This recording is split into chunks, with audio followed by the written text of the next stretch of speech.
Hello and welcome. I am live from Pellam's Wasteland, and today I have another double episode of Pellam's Wasteland Reads for you guys.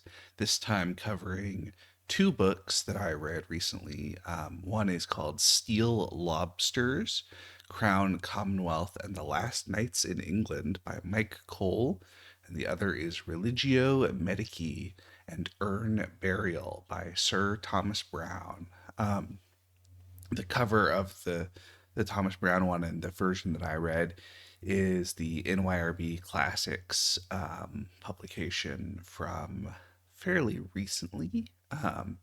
So that's just the specific version I read. Thomas Browne, because he wrote a long time ago, there are lots of different versions of his stuff. Like there's like a Penguin Classics, collected works or something. So plenty of other ways to read his stuff.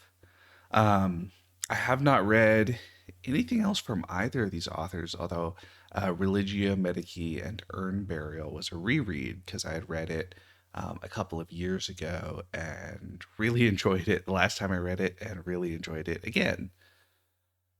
So these two, I guess I'll start by saying I don't have a whole lot of connection between each other except for both being nonfiction and the historical period that Steel Lobsters covers is a very basically the same historical period that Thomas Browne was writing and originally publishing in. So there's kind of an interesting little bit of a connection there, even though within nonfiction they are fairly different.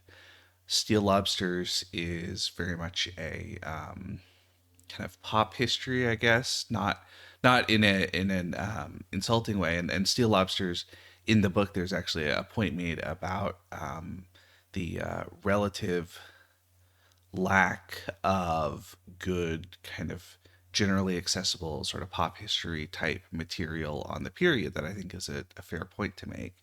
Um, Religio Medici is Religio Medici and Urn Burial are both sort of nonfiction essays.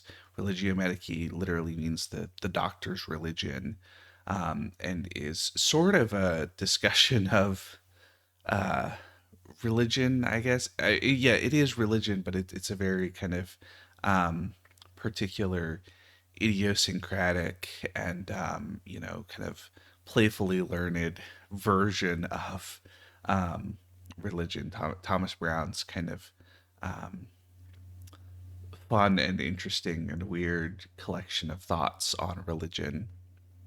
And then Urn Burial is also a nonfiction essay and is about or was written on the occasion of the discovery of a collection of urns containing human ashes and bits of like bone and fragments and things like that um, near where Thomas Browne lived, and then sort of extends out from a sort of very kind of first pass investigation of the material into this kind of much more digressive and reflexive discussion about burial practices and afterlife funerary practices amongst all these different kind of classical and historical peoples, and sort of a discussion of all of the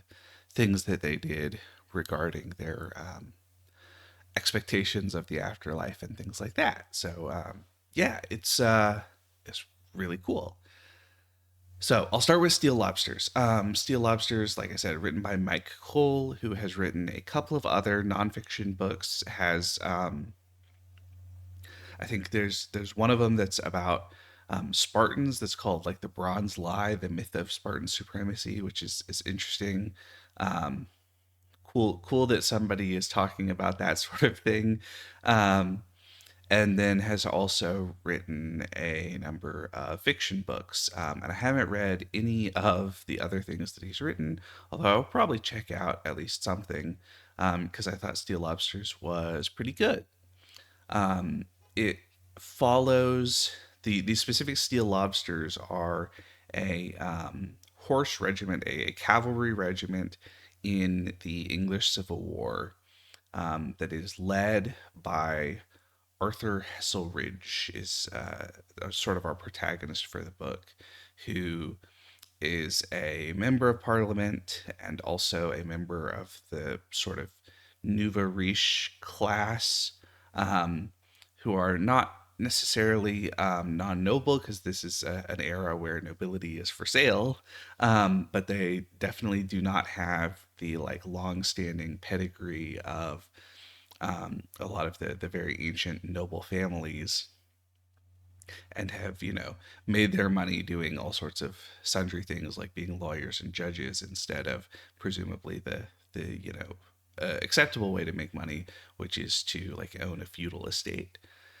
Um, anyway, and the lobsters refer to this regiment of cavalry because they're cuirassiers. I think that's how you pronounce the word. Basically, they are heavy cavalry, armored all the way up. So they have leather boots, but everything above basically the knee, from the knee up, I guess to say, is armored in articulated uh, plate mail, basically. Very, very heavy and expensive armor that is also, of course, pretty ferocious to look at the very least, and presumably is expected to help the combat performance of the unit, although, as we'll sort of get into it, that's not totally true. Um, and this is a regiment that fought in the English Civil War, and the period that or we're covering in this book of that regiment's activity is very short. It's only a couple of months, but they are sort of demonstrative of a particular kind of blend of paradoxes, you might say, that they are, in this case, Arthur Heselridge is on the side of Parliament in the English Civil War, is not necessarily totally in favor of deposing the king, at least at the start, but is definitely kind of presented as supporting this kind of new order, this new kind of, like I said, nouveau riche class, that believes in all of these kind of ideas about kind of puritanical Protestantism and all these different things that are not sort of the old way of doing things, but the lobsters themselves, as kind of super, super heavily armored cavalry, represent kind of the old medieval way in a lot of ways. Although it also gets into the odd thing specifically. This is a period of, as the book gets into it, knights with guns, and so they have cavalry pistols, which is a big part of the armament of, at the time, modern cavalry. And the other kind of old way that they do things is that there are sort of two, at the point of the English Civil War, two traditions of cavalry fighting, and one is, shall we say, kind of a slower and meticulous type of fighting that involves these rotating ranks, so that basically the front rank fires their pistols and then runs around back to the back of the formation so that they can reload their pistols or carbines, while the new front rank then fires and does the same thing. And so you get this kind of continuous fire from a horse regiment until the enemy regiment is ready to collapse from your sustained fire, and then you can kind of charge in and mop them up. Um, and then that is sort of the Dutch school as it's described. By comparison, there's the Swedish school, which is Gustavus Adolphus's version of how to use cavalry, which does not depend on continual fire, but is built on the shock of the charge. And so the idea is that, in part because, I mean, firearms at this stage are more effective than a lot of other things, but a lot less effective than firearms will become, of course, and are particularly plagued by really sharp drop off in effectiveness at range, and they also generate a whole lot of smoke, and so it can be hard to effectively sustain fire.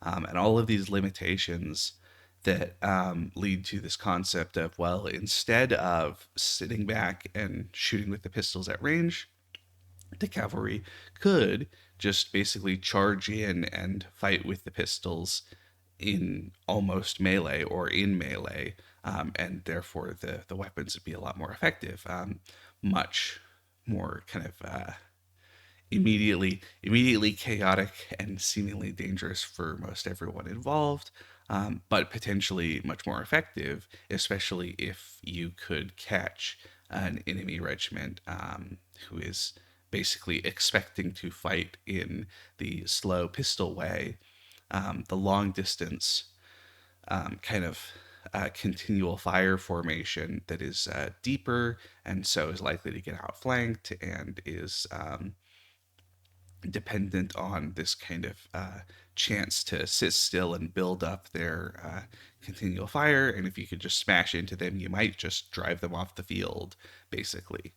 Um, and that is sort of the military technology difference, I guess you'd say. The technological and doctrinal differences at play involve these kind of two different schools.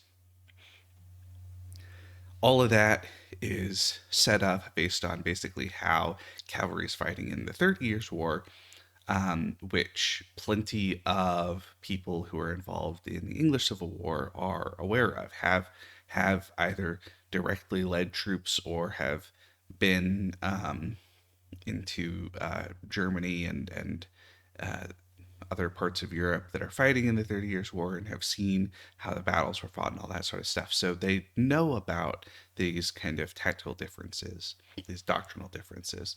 Um, and all of that leads to the eventual showdown at Roundway Down with the Lobsters and Arthur Hasselridge. And I guess it's sort of a spoiler, but it's spoiled within basically like the first handful of pages of the book. So I'm going to say it right now anyway.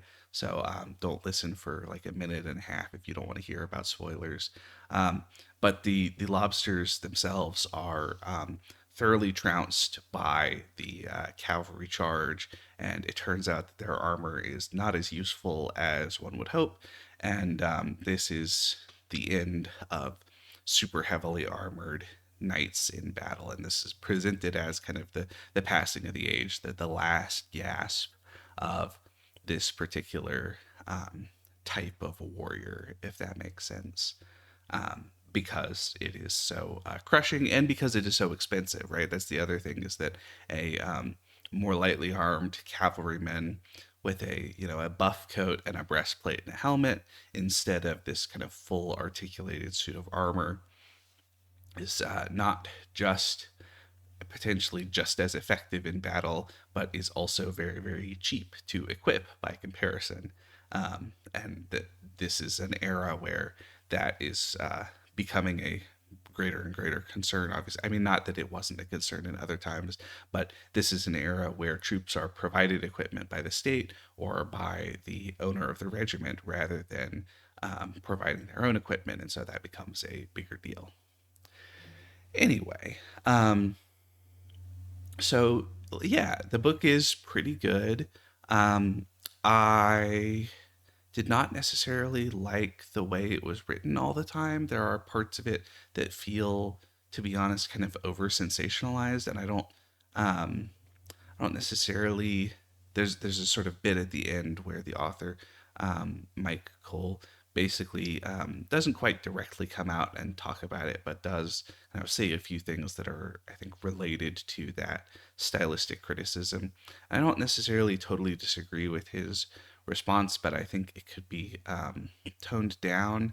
I also wonder what it would be like in audio, because I know there is a an audio version of this one, um, and I wonder if some of what comes across as a little over dramatized would feel kind of naturally dramatic in that kind of dramatic reading setting almost. So that was kind of a thing I thought about. I also think it's kind of odd. The concept of this as like the last nights is kind of a odd thing. I mean, you can get into um, basically the particulars of like what knighthood means, and there's a sort of question about, well, a lot of the kind of members of these cavalry forces are definitely gentry, and are definitely like, social, not necessarily always at the absolute top of the elites, but are definitely relatively well off within their within the total spectrum of social classes. Um, but also, how much does it have to do? I mean, the whole thing about like, well, these are the last kind of armored warrior, or, armored cavalry going to battle is like, well, that's sort of true, but they're not even totally quite as heavily armored, and they don't. I mean, like the kind of continuous fire deep Dutch formation is arguably less similar to certainly what I imagine as this kind of, the age of knighthood as being built on cavalry charges basically, and so this kind of faster, more mobile cavalry formation that is charging in and shooting pistols off is actually like arguably closer to this kind of concept of knighthood. And it also, I guess it gets into the weird thing of like, when when does the thing actually end, when you have this kind of gradual transition. I mean, even in the period, super heavily armored cavalry are at best a rarity, even in like the Continental Wars with the 30 Years War and stuff. So it's kind of an odd thing. I guess it feels like an interesting period in itself. But the concept of this as being like specifically the end of this tradition, I don't totally buy. Um, but that's just sort of me being like, well, at some point they're not all called sir, and so are they really knights anymore? Um, anyway, but I thought it was pretty good, and I guess I will say, like I mentioned before, it's a period that does not have a whole lot of particularly accessible literature. There's definitely a lot of scholarly research on, kind of the early part and the middle part of the 17th century, but there just aren't that many um, non scholarly resources for somebody like me who only reads English and who doesn't even do that well sometimes. So, it's kind of it's cool that this exists, and I liked it well enough. I think there are elements about it that I would have liked more if there were some differences. It's also kind of odd because the kind of narrative of the book following the lobsters ends very, very early in the English Civil War, which makes sense because the lobsters don't fight as cuirassiers anymore after that point, and the whole book is about them fighting as this super heavily armored cavalry. But it is kind of odd to get to the end of the book and be like almost the whole Civil War is yet to be fought, right? Like Parliament hasn't even made the new model army at this point. Isn't there a whole lot of sort of story to be told about all of the things that were going on that we set up in the first half of the book that we're, I guess, not going to get to? So that was kind of disappointing. And I guess what I'm saying is that I would have liked more. It's not a super long book, and I would have basically just been interested in reading more about the period and the history and all of the different things that were going on in the book, kind of beyond just the lobsters. So, moving on from Steel Lobsters, let's talk about Religio Medici and Urne-Burial. Um, Thomas Browne, Sir Thomas Browne, was a doctor and a quite accomplished botanist, apparently, in addition to being a writer. And he wrote these two, like I said, sometime in the 1630s, 1640s. The introduction makes a mention of, for Religio Medici, that he had originally written it and shared it with a number of friends, and then a I guess you might say bootleg version came out, and so he wrote a preface where he says that he feels the need to set the record, set the record straight, and say exactly kind of what the accurate version of all that is. Um, publish something that is his words actually as they were intended by him instead of whatever else. Um, Although the introduction does make a point to mention that this is a period all throughout the 17th century, there is a sort of rhetorical need for authors to claim that they are almost disinterested parties, that they wouldn't have published except for some other external causes that forced them to need to get their work out there, and that otherwise they would have kept it to themselves.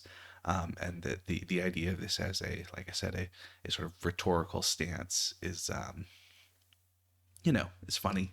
And who knows to what degree that discussion at the beginning of the book is rhetoric or is actually what he meant. And that's sort of a prelude to the whole thing that Religio Medici and to some degree Urne-Buriall, although not quite as much in Urne-Buriall, is filled with this very clever and subtle rhetoric that I think is a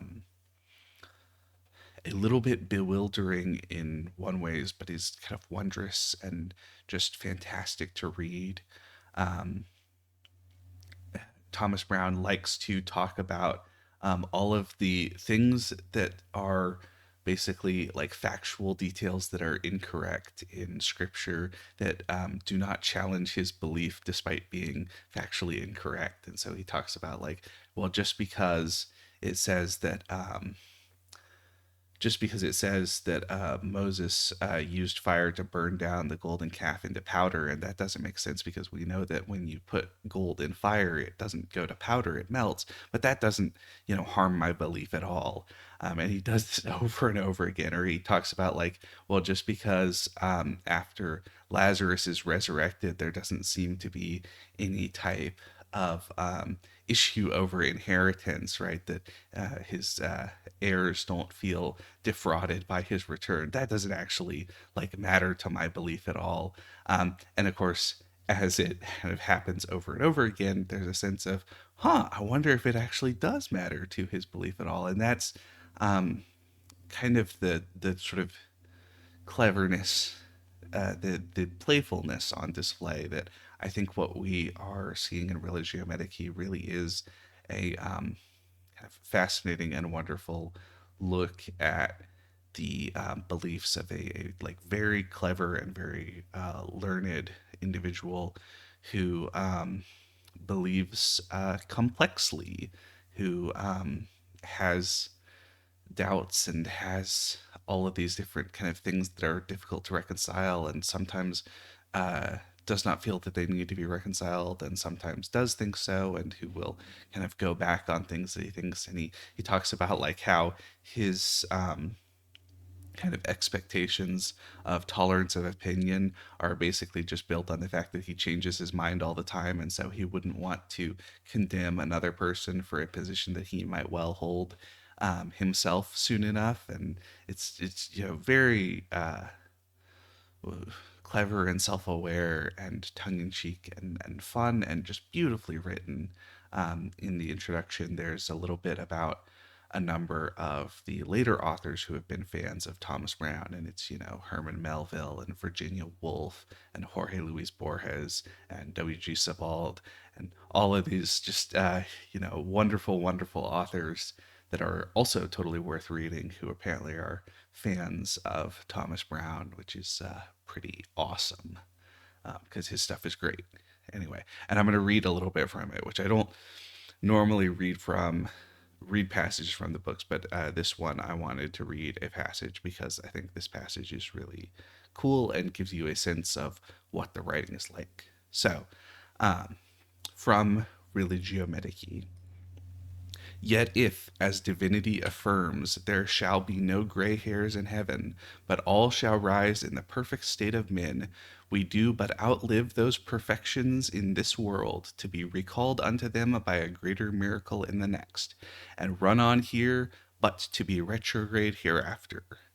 Were there any hopes to outlive vice, or a point to be superannuated from sin, it were worthy of our knees to implore the days of Methuselah. But age doth not rectify, but incurvate our natures, turning bad dispositions into worser habits, and, like diseases, brings on incurable vices. For every day we grow weaker in age, we grow stronger in sin, and the number of our days doth but make our sins innumerable. So that's what reading Thomas Browne is like. Yeah, it's a sophisticated, learned, and just kind of fascinating, and really makes you think, right? Really good stuff. Thomas Browne. It's This one is really fun. Um, I have another version of a couple of his things, so maybe I'll read that soon enough, because this is so cool. Anyway, Religio Medici, like I said, is the religion of the doctor. Urn-Burial is also really interesting as this kind of immense collection of burial practices, of discussion of cremation or of inhumation, and all of the different kind of ways that different historical peoples, as recorded in all of the classics, treated their dead, um, and is also a sort of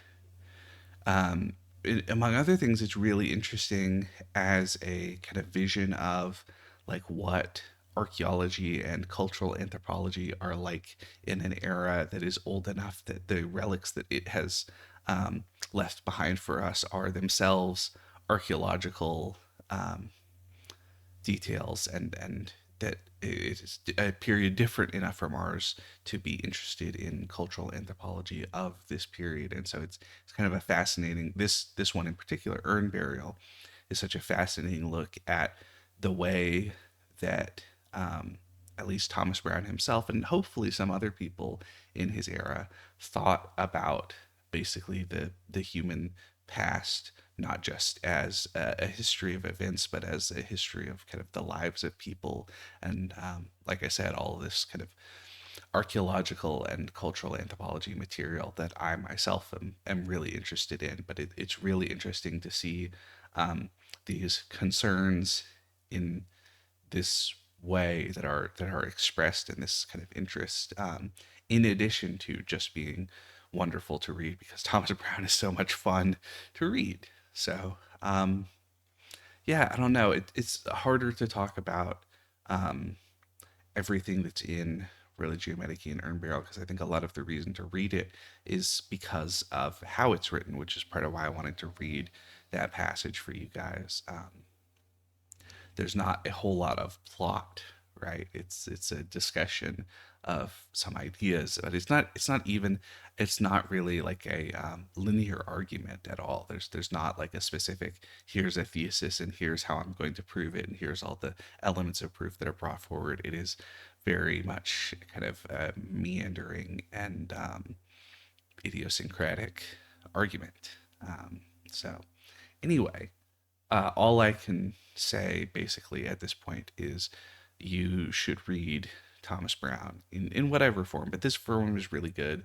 The introduction is pretty cool, gives some good information, and is not too long, and so you can get into the book and read what Thomas Browne has to say. So that is going to be it for me for today. Um, like I said, both of these books are quite good. You should read both of them if you get the chance. If you have read one or the other or both, you should let me know in the comments, because it would be cool to talk about these more. And otherwise, I think that is going to be it for me for today. So thank you for watching or listening. I've been live from Pellam's Wasteland, and I will see you next time. Take care, everybody.